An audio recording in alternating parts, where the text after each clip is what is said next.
Hello, welcome to Psychanooga. I'm your co-host, Bethany Cawthorn. And I'm the other co-host, James Grant. Now, we have a confession here to make today, since it is the 5th episode. I thought I escaped it. We're not talking about your traumatizing childhood memories, I promise. Okay. I'm talking about your real name. Oh. Man, we could have had Huber allude to it. Huber walked into the studio today, and I always introduce myself as James when I'm at UTC. So why I said, hello, my name is Trey. I don't know.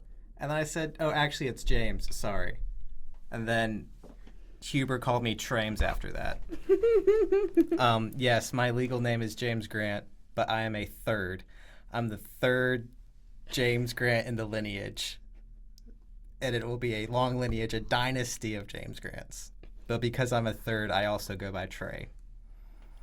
So that's the knowledge you get instead of my trauma.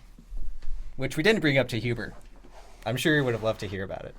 Oh, I'm sure. He probably would have. We did talk about books plenty, though. Yeah, I got very excited at the books. Yeah, that was exciting. It was a very exciting thing to get. Yeah, I didn't know any of those books, though. I felt like kind of ashamed. And you should have. One of them was in positive psych. Well, I just didn't remember that. I don't know. I mean, I remembered it once we started talking about it. I was like, oh, the one by the Jewish psychologist. But I don't know. I need to get his full list. I'm pretty sure he actually had like a list of recommended books on his syllabus. And I think I remember actually seeing that. Or it was like a couple.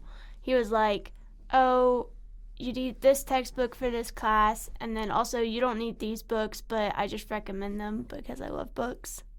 Something like that. That's sweet. Yeah. He's such a great professor. Good guy.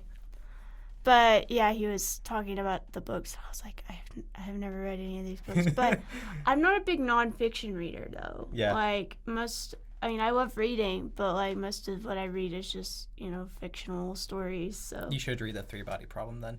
yeah, I would love to read the 3-Body Problem. That sounded really cool. And I've been trying to read more like nonfiction type stuff, so I'll have to see. But yes, that's the lore, is that James's name is actually Trey. Which legally it actually is James, but like he's gone his entire life as Trey. Then what happened is I got to community college before I came here, and they started calling me James from the roll call. I was like, okay, I'll just go with this. I don't care. Yeah, but in reality, his friends all still call him Trey. His Instagram handle is Trey Grant. Yeah, so if you've seen the Instagram, I mean, there was no... that was foreshadowing. It was a big, it was an Easter egg. Letting you know that his name isn't... He doesn't go by James. Why this is such a big deal to Bethany, I don't know. It's not a big deal. I was just bringing it up to the listeners, James. Okay. JT. That's Huber, not me. I know, but I was just thinking that could also apply to you. Because James Trey. James Trey. What's your middle name? You don't get to know that yet. No, you've told me, though. I can't remember. It's Harold. Oh, yes. I was like, you told me, because I was like, it's your grandfather's name. Yeah. Well, Anne. No, never call me Anne. I call you Bethany Ann when I'm mad. Bethany Ann is fine. Why not just Ann? Because just Ann just sounds too... Basic. No, just too simple. Yeah, so too big. Yeah, but basic sounds bad. Basic sounds like derogatory, and I don't want to be derogatory with that name because I have family members with that middle name and also a family name. So I'm not being derogatory with it. It's a good name. And I will give my daughter the same middle name, but... What's her first name going to be? I don't know yet. Okay. My first son will be James Harold Grant IV, and I don't know what we're going to call him. We could just call him Harold, because... Quattro. I get that every time. You're not... Yeah. Quattro. Quattro. Quad. Quad. Hey, that's a cool name. He'd be like a DJ. Like, DJ Quad in the house, yo. My son's going to be a DJ. Indeed. How did I fail? Oh. He's failed and he doesn't even failed have already. any prospect of having a son. Any prospect? That's a crazy way of calling me single. Oh. Anyways, we interviewed Dr. Huber. Yeah, thank you for doing this with us. Well, glad to. Thanks for the invite. Yeah, of course. But yeah, thank you so much for coming and sitting down with us. Oh, wow, you've got a whole list of stuff prepared. Oh, I Look at came that. prepared. I love it. I love that. Oh, the enthusiasm. Oh, perfect. Yes. I don't know if you've kept up or anything, but we are now recording our 5th episode for Psychanooga. And so far, I've been pretty excited. We've interviewed Dr. Arnold, Dr. Walker, and different psych students. So I'm doing pretty well. So we wanted to do a little different perspective, with go in a different realm, like more with clinical psychology and then mental health and stuff like that. So we wanted to get your input, because I remembered from taking our classes that was one of your main fields of expertise. So, yeah, and then of course this is my co-host James, and yeah, we're excited to be here with you. So. Well, likewise, and congratulations on the podcast. Yeah. Could you just, give us a broad overview of what your job is and what your area of expertise is and that kind of thing? Sure, yeah. So I'm Dr. Thomas Huber, and I've been here at UTC in the Department of Psychology for about 3 years now. And I mainly teach classes. I teach contemporary psychotherapies, introductory psychology, positive psychology, psychopathology, and theories of personality. Fun classes. I enjoy all of them. And then I also am involved in some research here, mainly on thesis committees. So sometimes for undergraduate students doing their honors theses, sometimes for graduate students who are doing their master's theses. Yeah. Okay. What would you say is your favorite class to teach? Well, I was chewing over this before. This is a tough one. I guess I'm going to have to go with positive psych because I think there's a lot of important material we cover in all of my different classes. But positive psychology is a little unique in terms of its singular focus on what makes a good life, what helps people to flourish, what helps people to become the best version of themselves they can be. Mm-hmm. Yeah, I took that class in fall 22, and that was a lot of fun. It was a lot of self-reflecting and just had a bit of a more positive life. So it was neat. I definitely didn't know what I was getting myself into when I signed up for that class. I was like, what exactly is this? But it was a really cool class. It's one of those psych courses that when people ask me what elective they should take for psychology, I'm like, oh, you should take this one because it is a lot of fun. And so I'm happy to have had that experience through that. Well, thanks for sharing. Yeah, it's a unique class. I'm right now I teach positive psychology Mondays and Wednesdays from 2 to 3:15, and then I teach psychopathology from 3:25 to 4:40 in the same classroom. And so I don't go anywhere, and neither do some of my students, because they'll take positive psych with me in the one, and then psychopathology in the very next, just stay in their same seat.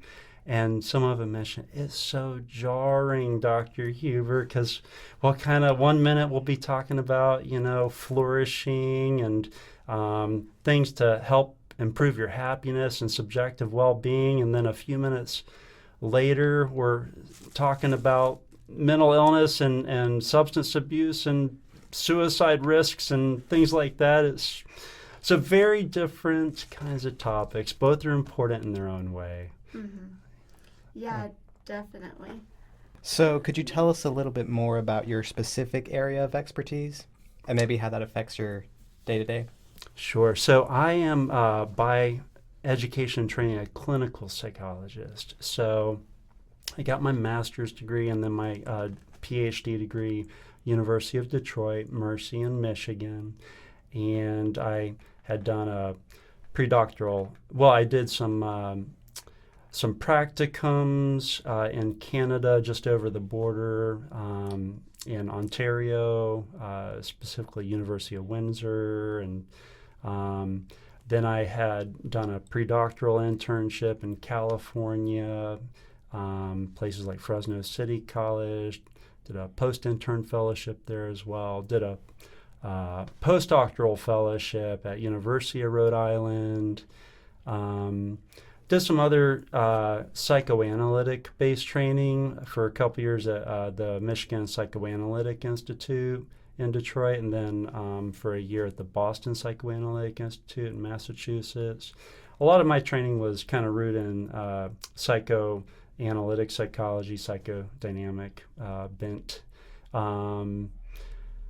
Did a lot of other training in CBT as well. So eventually got licensed in Florida. That's where I grew up, where most of my family was, and spent quite a long time down there, practicing mostly in the college counseling center setting. And then eventually came up here to Tennessee, had some family up here. I had come to just visit and started exploring around here. I'm like, wow, what a well-guarded secret, this Chattanooga area. I just fell in love with the city and community, and decided to take the plunge and come on up. Basically clinical psychology has been most of my background. I also spent some years not only in counseling services, but also disability services, helping students get accommodations in colleges. Yeah, wow, you've been all over the place, sounds like, all over the U.S., then even up there in Canada. So do you maybe tell us kind of how you managed to go from all these different places, and I don't know, maybe even why did you branch out so much? Well, in some ways it was a bit necessary, and then in other ways there were probably just some fortuitous decisions I made along the way. When I was young and adventurous and wanting to experience as much of the continent as I could. So I had spent most of my life, the majority, in Florida. And even though I was within walking distance of the beach, I basically never went. It's, when you grow up with it, you just sort of take it for granted. It's always there. You don't really know much difference. But I wanted to see some other places, so I ended up getting accepted to graduate school in Detroit, and so that was kind of neat being in the Midwest. And then for obtaining your PhD, you have to get, typically it's an APA-approved predoctoral internship as part of the process, and as well as to get your licensure eventually. And so there's a whole APIC system where this highly structured application system, and so they'll end up matching you up with a place that you rank highly on their list if they rank highly on your list. So in some ways you don't have a whole lot of control. A lot of people, at least when I was in school, would end up having to kind of apply to a lot of different places around the country just to continue their training. And so in some ways haphazardly, I ended up in California. But I was trying to get back to the East Coast eventually because that's where most of my family and loved ones were, and found my way back to the South. Nice, yeah. So what made you choose psychology? Well, psychology is a great field. When I was in undergraduate school, I was undeclared as a major at first, took a bunch of classes, really liked my psychology classes.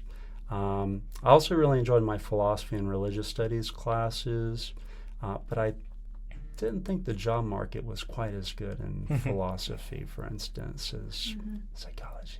Yeah. So I ended up majoring in psychology. It's a huge field. There's just so much you can do in it. Really, the sky's the limit. I found it attractive that there's so many diverse domains in it that you can get involved in, whether it's research, writing articles or books, counseling clients, doing psychological assessments, working with folks with disabilities to help them out. You can get into administration at hospitals, mental health agencies, or teaching like me now. A lot you can do. So with all that diversity, what made you pick the clinical route?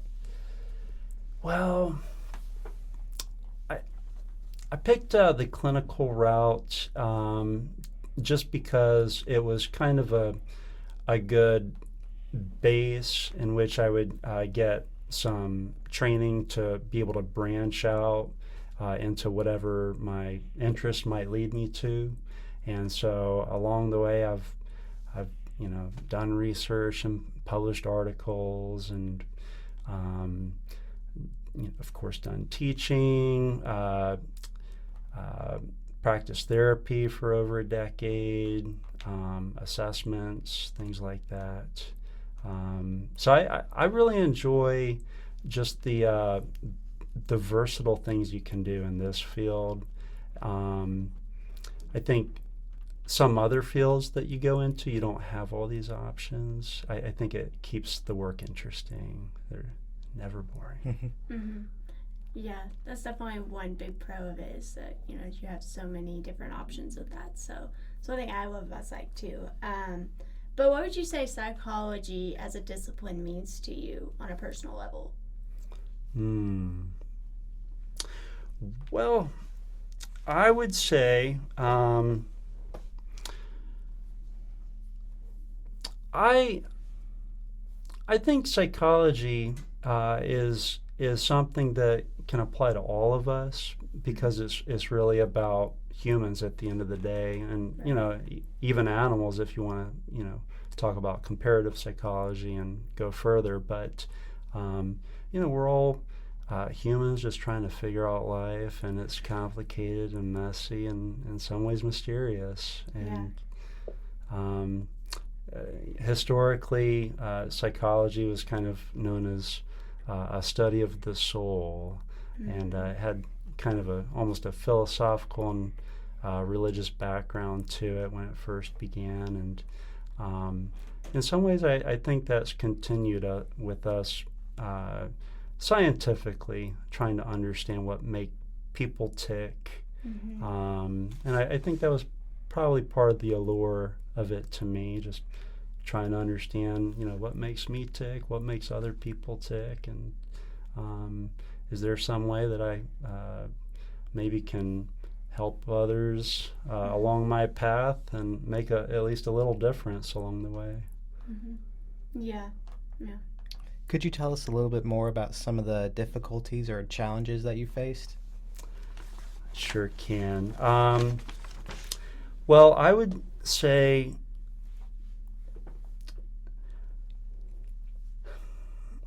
are you referring to just career-wise or working with clients, or just I meant career-wise, but either one. If you want to start with the career one, then maybe delve into the clients. Yeah. I think because there is so many different directions you can go in psychology, at least for me when I was an undergraduate, felt almost a little overwhelming. Like, where do I go from here now that, I'm going to get a degree in it? And so I guess that was a challenge, trying to narrow down what attracted me the most to do for the rest of my life, which is such a big idea. And really, I had to kind of get my feet wet and try out some different things and see what fit, and I think that was a challenge for me, and is probably a challenge for a lot of people, I would think. I did benefit in some ways because my uncle was a psychologist out in New Mexico. So I was able to ask him some questions and try to understand the field as well as I could. Of course, not everyone has that benefit. And so I think that's one thing that I try to do here is mentor students that are interested in, getting a little bit of input about the field and what it looks like to practice as a psychologist. And of course, once you get out into the field, going back to the second part of your question, there will be challenges that arise once you figure out what your path in psychology is. You start working with clients, for instance, and there will be difficult cases that you work with.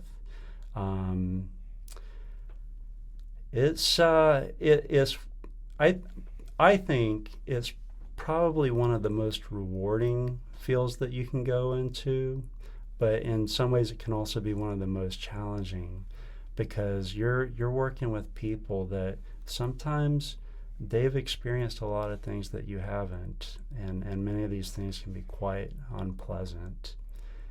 And so kind of creating a space where someone is willing to open up and be vulnerable with who is essentially a stranger to them when they walk through your office door, and for them to, when they're ready, start sharing some of their story with you.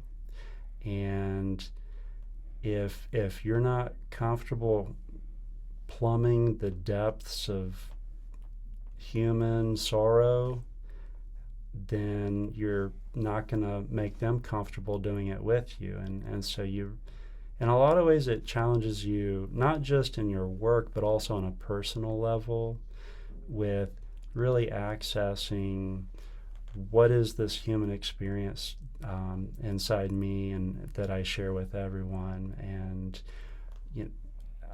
how many other experiences could I have had if circumstances were just a little bit different from me. And in a lot of ways, I think clients that are struggling, I would be there too. I'd be dealing with the same exact things if I were in their shoes, in their situation. Mm-hmm. Yeah, that is a great point that you've touched on, and just like the world of like mental health in general. I mean, like, it could be tough, and like also like trying to ask the right questions, and then also, want to get to the root of the problem without, going overboard or going too far. But like, how do you, in terms of that, like, how do you feel about just like the general practice and of like studying and treating mental health?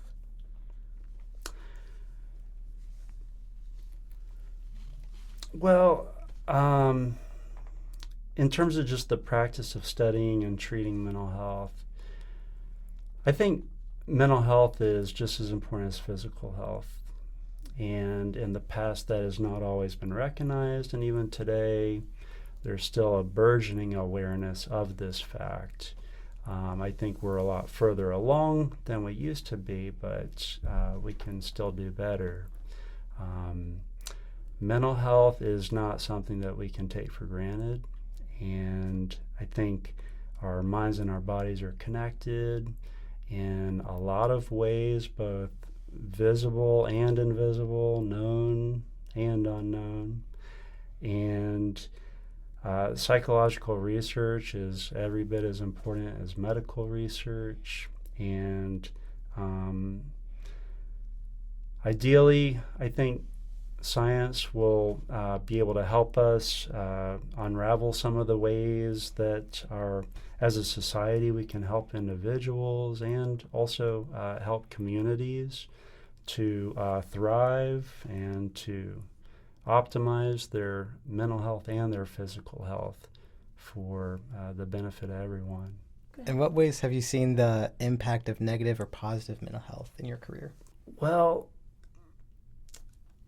so it's probably easiest, I think, for this to talk about therapy. Mm-hmm. And I think it can kind of demonstrate some of the impact of negative or positive mental health. If we're not taking care of ourselves as a counselor or therapist, we're probably not going to be able to help out our clients as much as we otherwise would. And so it's real important for us both in this profession to engage in self-care, but also to model it for other people, and that includes for our clients. And so I like to say we have to practice what we preach. We're not going to be able to effectively help a client if we're not doing well in that area that they're bringing into therapy. And so, we have to do the work ourselves.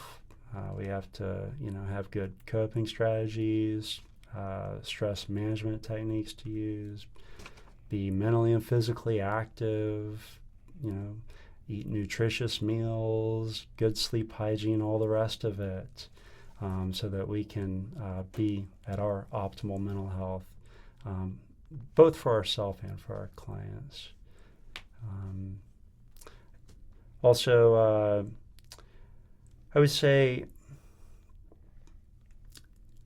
another way we can mitigate negative mental health from creeping in and leaving an impact, especially on our work, is also learning how to have good, healthy defense mechanisms. And one of those that I had to learn the hard way, as we sometimes do, is just compartmentalization. When I first started out in the field and I was meeting with clients, it was very easy for me to bring home a lot of the tragedy that I would hear in the therapy room. And a large part of that is just because you care about your clients and you want the best for them. But there also is quite a bit of research that indicates things like vicarious trauma is real, counselor burnout is real, and if you're not juggling your work at the office with your personal life at home, it's not going to work out real well. And so it took me some time just to learn how to juggle that so that I could, be fully present and mindful and there when I'm with clients, and then sort of bracket that and compartmentalize whatever that work is so that then I can leave it at the office and then go home and, try to have a normal life and spend time with my family and loved ones and engage in my hobbies, etc. Mm-hmm. Yeah, it's very important. And that's one thing, like, as also a journalist, too, for me anyways, is that they always tell us, you gotta figure out what ways work best for you to not carry everything home with you. So what are some of those strategies that you utilize to kind of help you, maintain that optimal well-being? So a lot of what I had mentioned just in terms of, actually practicing stress management, I I enjoy physical activity, running, or these days more like jogging, not as fast as I used to be. But it's still fun, just, fresh air, sunshine, playing sports, got into disc golf recently, which has been fun. And then also just cultivating my own relationships in life with people, building a good support system, which we all need. Right. And then, doing things hobby-wise. I like reading books as well, and have a way too big collection of books at home. If there was one book that you think every psychology major should read, or just a overall psychology book everyone should know, what would that be? I have to limit it to just one. Maybe two. Oh, okay. Well, I wrote out a list. Do you have a list of books there? I was You can gonna say them all list if you when want. Go for it, yeah. Okay. Well, I do collect books. That is a weakness of mine. I have a very big library at home. It's taken over maybe a few rooms, possibly. Probably about 2,000 books, if I had to estimate. Wow. That's amazing. And I've read every single one. Not really. Yeah. No, I was like, wish. You had me there. Books around, like, dang, okay. That is a goal, bucket That's a list, goal. one All day. right. How close are you? I've got a ways. Okay. Okay. We'll leave it there. The part of the issue is I keep adding books to the reading list, because I'll find out about a new book, like, well, that's got to go on, and then I find out, well, that definitely is going on, so it keeps growing. Yeah. So yeah, but a few books that I would probably recommend. When I was in undergraduate school, one of my favorite books I read was Compassion and Self-Hate by an author named Theodore Rubin. Okay. Good psychology book, a little bit of self-help mixed in, gives you a good framework for seeing clients, though. I also really enjoyed Man's Search for Meaning by Viktor Frankl. It looks like you've heard of that one. I have that one. I've read a little bit of it. I have not. What is that one about? We talked about that one in Positive Psych, Bethany. Well, that was 2 Bethany. years ago. My bad. Well, no. That is a while back. Yeah, that was a while ago. It's been. I've slept a few times since then. Sorry. We talked about a lot of books and authors. But you read it. You liked. I've read a little bit of it, not all the way through. But Viktor Frankl, he was in one of the concentration camps, wasn't he? Sure was. I think it was Auschwitz. So he was a Jewish psychiatrist. Now I do remember this. Oh, okay. There you go. Mm-hmm. The Jewish psychiatrist, yes. Mm-hmm. Look at that jogging your memory. Yes. Now I she needed remembers. that. I know. Well, yeah, I just didn't remember the title of it, so. Yeah, it's a fascinating book. I mean, here's a Jewish psychiatrist, and he's a prisoner in the concentration camp. And he's, looking at all the suffering, and he's seeing people, unfortunately, be murdered and pass away from conditions that are afflicting the prisoners in the camps. And he was naturally, he and everyone else there was struggling to find some meaning in such a hopeless situation. Right. It was a real impactful book for me to read, though. Yeah. Yeah, I need to read that. I need to go pick. Yeah, I should Think probably I- finish that soon. Should. We'll definitely, like, when we finish those books, we'll have to be like, oh yeah, we finished that book finally. Like, it was great. Okay, well, I've got a copy if you need to borrow one. Oh, okay. I might have a take bunch up at on it. McKay's. Do you go to McKay's? Do you frequent the McKay's? I am known to go to McKay's. Yeah. You can find so much good stuff there. Yeah. I have to keep myself from going too often. I have been known to leave with armfuls of sci-fi books, specifically from McKay's. Okay. Yeah. What sci-fi books do you frequent the most? Well, the series I most recently finished was called The Three Body Problem. They're making a Netflix adaptation of it, aren't they? They are, and they did. I am knee deep in it right now. Oh, okay. Yeah, it's pretty good. Okay. Yeah. Nice. Yeah, it was a nice 1,500 page series. Normally that's a little longer than I might tend to go, but it was totally worth it. Oh yeah. That sounds like some good reading at your house then. Yeah. Yeah. So I like sci-fi a lot, but in terms of psychology, a few other books that I could recommend, especially for those of you who are listening that might be going to the graduate school route, maybe as a counselor, therapist, something. Right. Irvin Yalom. Gift of Therapy? Gift of That's Therapy. such a good book. Oh my gosh. Mm. I have finished that one all the way through. Excellent. So many good nuggets of wisdom. He's a really good storyteller, too. Like, anytime he starts talking about what him and a client did, or the way he just talks to them, I'm underlining all the way through. Yeah, pretty much my whole book is just highlights on every page. Yeah, so you like Yalom. Another book of his I really enjoyed, I would recommend. It's called Love's Executioner. Okay. I'm meaning to read that one. That's probably the next.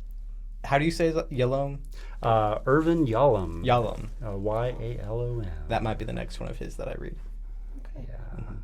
Yeah, I have 2 copies. Somehow I duplicated. That's what happens when you're collecting thousands of books. But Right. The way that Gift of Therapy is formatted, there's like 100, no, not that many. There's like 80 chapters, Okay. but they're all short, like 5 pages at the most. Yeah. So is there a specific chapter that you find yourself going back to a lot? I think one of the most meaningful ones for me as a beginning therapist was the chapter on Strike While the Iron is Cold. You remember that one? Yeah. That's like, let the client have their moment, have that intense emotion, and then afterwards for the conversation and analysis kind of go back to it. In so many ways, it's such sage advice that I wish we all grew up learning about this, because I think it applies not just in therapy, but also, just in our relationships with other people. Give people a space to have their moment, to fully experience their emotions. We don't have to interrupt them with trying to change them or telling them to do something different. So don't strike while the iron is red hot. So as Yalom says, wait till the iron is cold. Once somebody kind of, is able to express themselves, and then they kind of calm down and then stabilize after, that is probably a good time when we can engage with them, maybe a little bit of reflection. We're starting to think more clearly, and their ears will be more open to hearing anything that we have to share. Yeah. That's a good point. Yeah. Well, we could talk all day about books. But I want to talk more about gift of therapy so bad, but we've been going for a while now. Well, I'm curious. I have to. What was your favorite chapter? Oh, I don't remember them that well. I'll have to go. I've been meaning to reread it for the sake of like sectioning out different chapters, which ones I liked. I did have another question for you. Maybe the most illuminating chapter for me was I don't remember which one it was, but he talks about Freud, and his argument was kind of Freud set up this precedent that therapy is this analysis and this discovering and uncovering of the unconscious. Like, you're going along this map with the client, and it's all about the discoveries. Like he mentions, Freud had a victory cigar, or like he'd give them a cigar when they had a especially enlightening moment. And Yalom, he's not like anti that, but he kind of fights back against it a little bit and says that's not the core of therapy. That can be part of it. What do you think about that? Like, do you think that idea that it's all about the discoveries and the psychoanalysis and the illumination, that we should fight against that? Do you agree with that? Do you think that's too much of how people see therapy? Well, in my view, that's half the battle. Mm-hmm. And I think as a field, we've kind of wrestled with the best approach when working with clients, and the pendulum has kind of swung in wildly opposite directions over time. Starting out with psychoanalysis, and it was all about the unconscious and great big epiphanies once we uncover unconscious material for the client, and we announce these grandiose interpretations as the therapist to tell the client what's happening that they don't know about. And then the opposite was our strict behaviorism, where who cares what's going on inside the client? All we care about is their observable behavior. We can treat them basically like an animal and just condition them in whatever way we want to make them live a better life, to eliminate dysfunctional behaviors. Both approaches, I think, kind of are a bit lopsided and sort of ignore some of the merits of the other parts, because as humans, I think we're multi-dimensional, and there's a lot of different layers to us, kind of like onions, and I don't think you can just reduce a person to only their visible behaviors, or oppositely, just a bunch of uncontrollable id forces happening inside them that they are unaware of, and so I think there's a lot of things going on, both inside and within and without and outside of us, and I think it's more responsible for us to address all the different dimensions that make someone human, and sometimes we might focus on one particular dimension if someone has a specific behavioral problem they're looking to address, but oftentimes there's underlying thought patterns that are perpetuating certain dysfunctional behaviors, and so sometimes people do need to make their unconscious more conscious, which would be insight. But knowledge itself is not action, and so we also have to, walk with the clients the rest of the way in helping them to actually act on this new knowledge. Mm-hmm. Yeah. Sorry, I realize I derailed the book question. Is there any other book that you want to bring up? I've always got more books. Oh, you're poet. Well, I think society in general can use more kindness and compassion. I'm someone that reads the news a lot, and they are always very quick to tell us about all the terrible things happening around the world, and it's nice to hear good news sometimes too, and I think we can all do a little better job of trying to be compassionate toward others and empathizing with those that maybe we may not share the same experiences with, but their experiences are just as valid as ours, and just trying to be better humans in general. So some of the books that have really struck a chord with me in terms of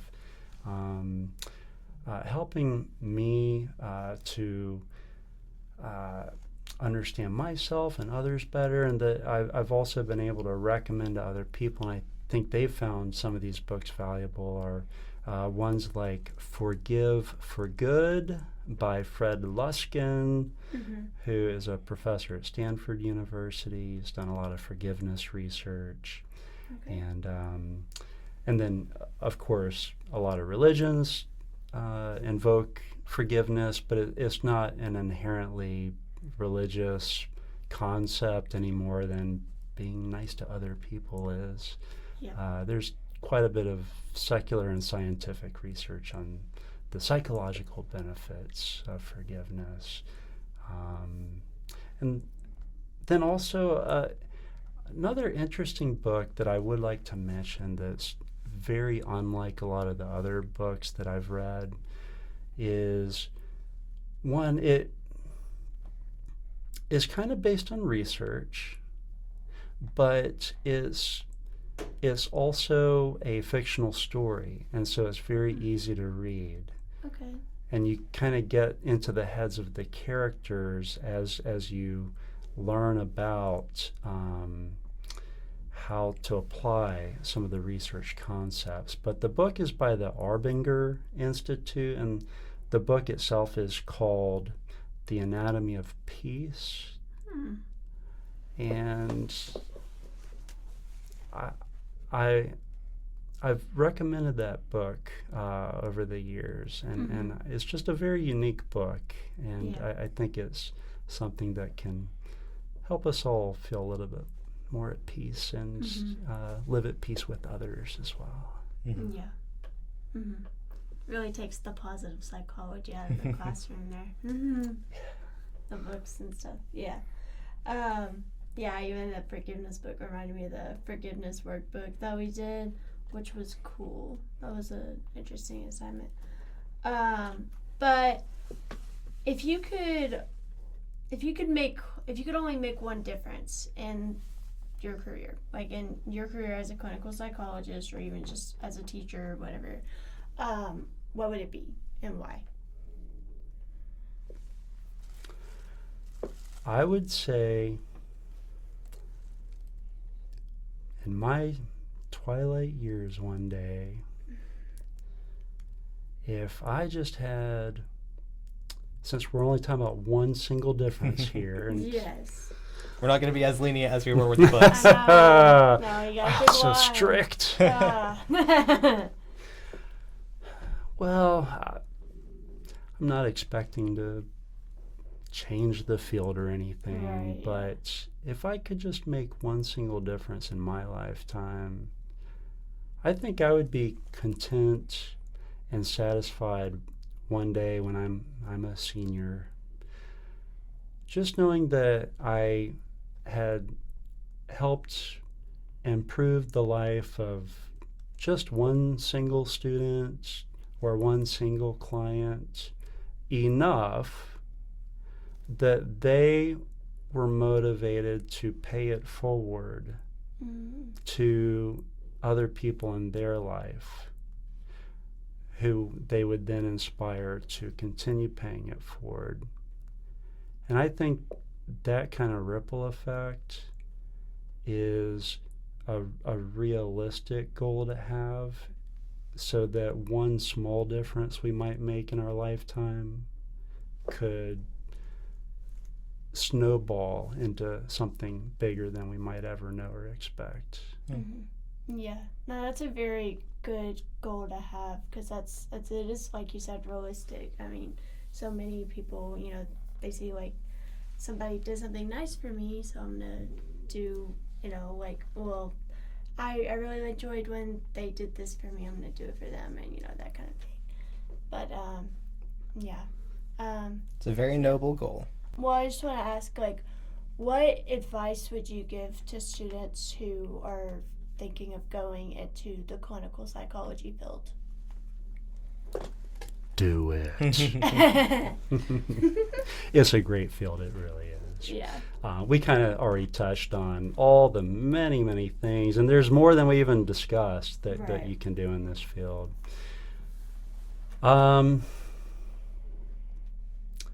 there's not a whole lot of fields where you can help other people and earn a living doing it.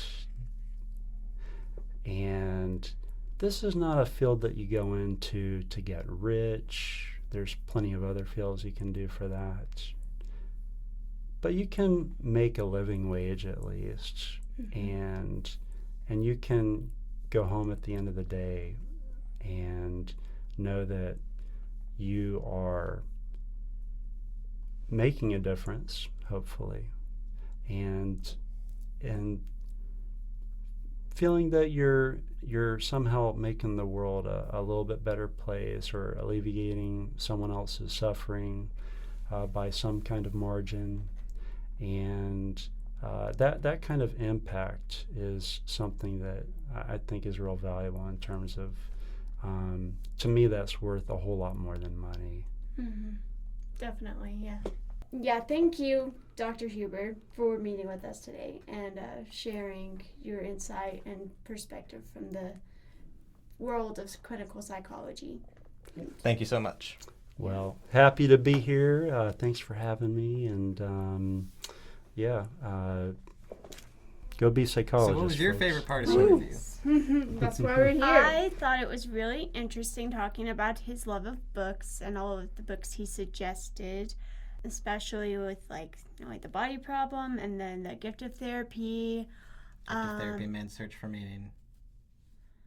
The Anatomy of Peace was one of the other ones he brought up. Yes, The Anatomy of Peace. Yeah, I loved listening to him talk about all these different ways that psychology is kind of like in his life and like his perspectives on it.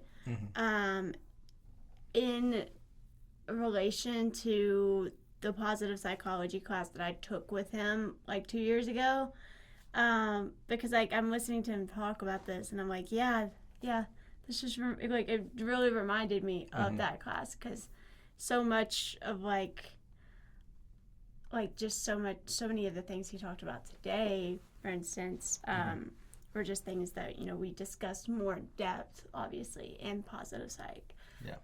So everything to do with like achieving optimal well-being and learning how to find the right coping strategies and ways to remain happy in your life and compartmentalize were all things that we kind of discussed in positive psych in some way.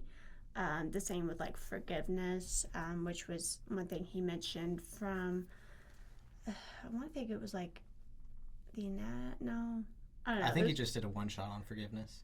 Yeah, something like that. So, but that was neat to listen to, because there's a whole like section of positive psychology where we had to basically write a paper, and part of it was like forgiveness, and we had to like look back on a time where somebody wronged us in some way. We didn't have to forgive them, but like we had to kind of go through this like workbook of ways to achieve like a forgiveness.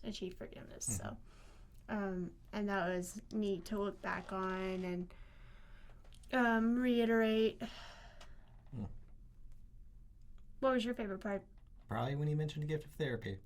I don't know when you'll see me emote like that again. Yeah, you got very excited about it, so that's cool. Yeah. That was it.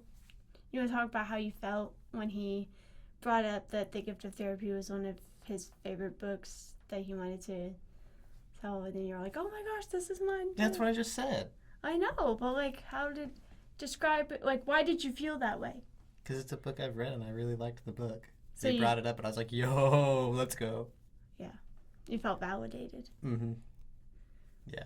Because afterwards, he was like, it's very nice to see another Yalom fan here. It's like, yeah, I don't know how far department leans on that. Because he's a little more psychoanalytic. Yeah. A little more Freudian. That's why I was like, yeah, Hood and maybe Curte are one of the few who have read that. Right. Because I also don't know how many people in the department are not only clinical or counselors, but also lean that way. Mm-hmm. Well, yeah, and so many people, there's such a diverse group of professors in all these different psychology disciplines. So, like Dr. Howell and Dr. Huber are the only clinical psychologists. Yeah. So they might be the only ones who are like actually teachers, because Curte is technically an adjunct teacher. Yeah, he only teaches psychotherapy, or not psychopathology. Psychopathology, that one. Yeah, Dr. Howell taught psychopathology, and then what else does she teach? Biological psychology. That sounds about right. Yeah, and then I want to think she teaches something else too, but I might check. I have to go back and look at the classes later. Yeah, I've got to register tomorrow morning. Oh, that's pretty early. I don't register until the 15th. I got the early registration. Oh, because you're a senior. Well, yes, but also because I have the DRC accommodations. Oh, yeah. So, because I am deaf. Yo. Partially deaf. This has been Psychanooga. Thank you so much for listening.